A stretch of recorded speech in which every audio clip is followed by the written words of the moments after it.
Good morning, conference. Good morning, and good morning, ladies and gentlemen. Thank you, Chair. For those who don't know me, I'm Jack Clarkson from the Penistone and Stocksbridge branch in South Yorkshire. I'm a city councillor and I'm a town councillor at Stocksbridge. I am also the head of the UKIP branch on Sheffield City Council. We're a small group on the City Council, and we're made up of Councillors John Booker, Pauline Andrews, who's here today, and Keith Davis. We're only a very small group, but let me tell you this, ladies and gentlemen, we punch very well above our weight. We have to. We're surrounded by 57 Labour councillors, 20 Liberal Democrat councillors, and 4 watermelons.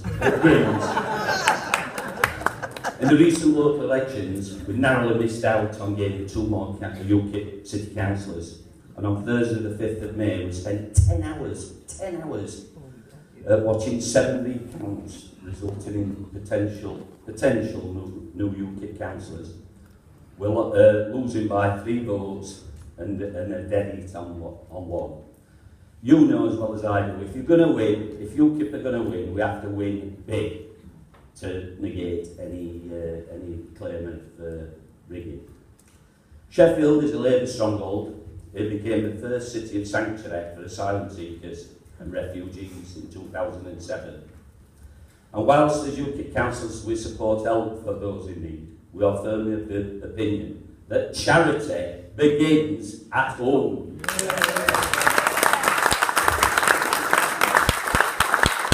As such, we also proposed that during the coldest months of last winter, that empty council premises should be made available for our homeless. The homeless is growing on our streets and it's getting worse. Unbelievably, our proposal was unanimously rejected by the Labour Council. And I'm sure you will all agree that Labour have been parting from its core northern vote for the last 20 years, and the election of Jeremy Corbyn to its leadership has done nothing to reverse this trend. It is impossible to convey the strength of feeling of countless lifelong Labour voters who have been betrayed by the party they believe that represented their values. Instead of being in a position to attack Labour in their own backyard, we're having to contend with endless fallouts in our own party, as well as hearing constant criticism of Nigel Farage, who made this party what it is today.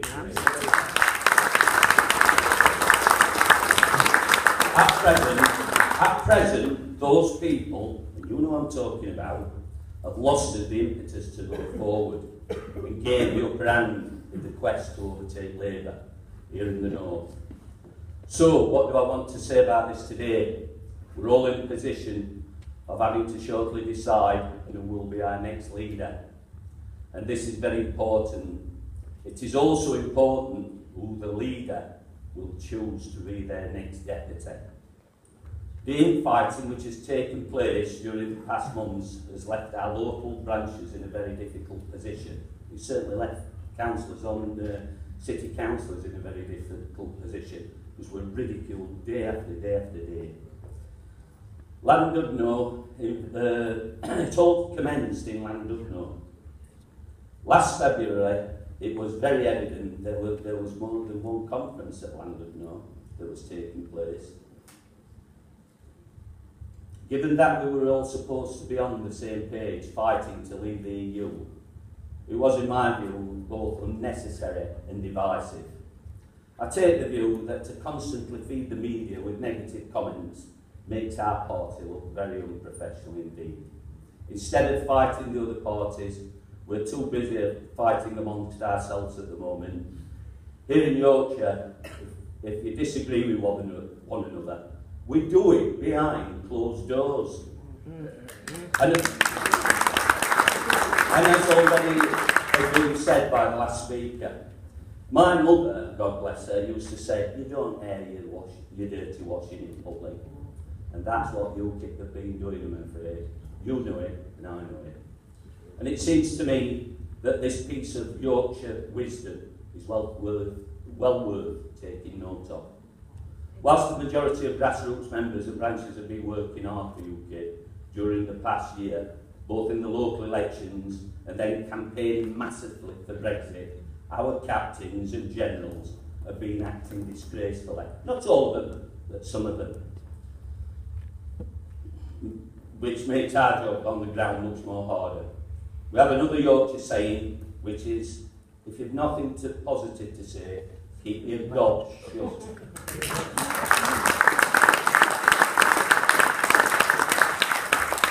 Peter Whittle gave an excellent speech in Parliament this year, and to quote, Brexit delivered an earthquake from which the establishment are still reeling. So an earthquake brings about a new landscape. When we stand on that landscape, much of the biggest support for Brexit was in the Midlands and the North, from working class voters who would never dream of voting Tory. Hard though it may be for the metropolitan bubble, and indeed many Tories to comprehend, it is a fact that these people, despite having little or nothing economically, have a strong attachment to their country, a broad cultural sense of self and a concern about the fate of both. The people I'm talking about, they are patriotic, but with a strong sense of social and economic fairness. For me, Peter Whittle hit the nail there, as these are the people we encounter when we're out leafleting in the Stocksbridge, Ecclesfield, Outerbridge areas, and the surrounding Sheffield areas, and I'm sure you have your own areas like ours. We have a real opportunity in here, in Yorkshire, to take votes from Labour, but we need our leadership to be positive and professional. I would like to see our MP and MEP stand firmly on the platform which saw them elected, so that UKIP members can continue to be proud of their chosen representatives. Whilst I'm all in favour of UKIP looking to broaden its appeal and attract new members, it is vital to remember that nearly 4 million people, yes, 4 million people, voted for us in May of 2015. I believe they did so because UKIP offered them a real chance of change. These people are not looking for watered down Tory or watered down Labour. They're looking for a different party. They're looking for UKIP. We need to be sure that we are broadening our appeal rather than changing it. It is to such a degree that we lose the support of those loyal co-voters.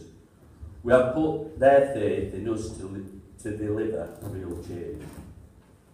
During the Brexit campaign, I heard different people state that the issue for most people was not immigration. It was control over our laws and the supremacy of our parliament and of our courts. This may be the case in certain parts of the country, but I can tell you categorically that here in Yorkshire, this is absolutely not the case.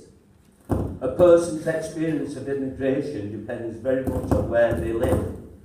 And for many people in Sheffield and the surrounding areas, the huge and rapid change in their community was their primary concern.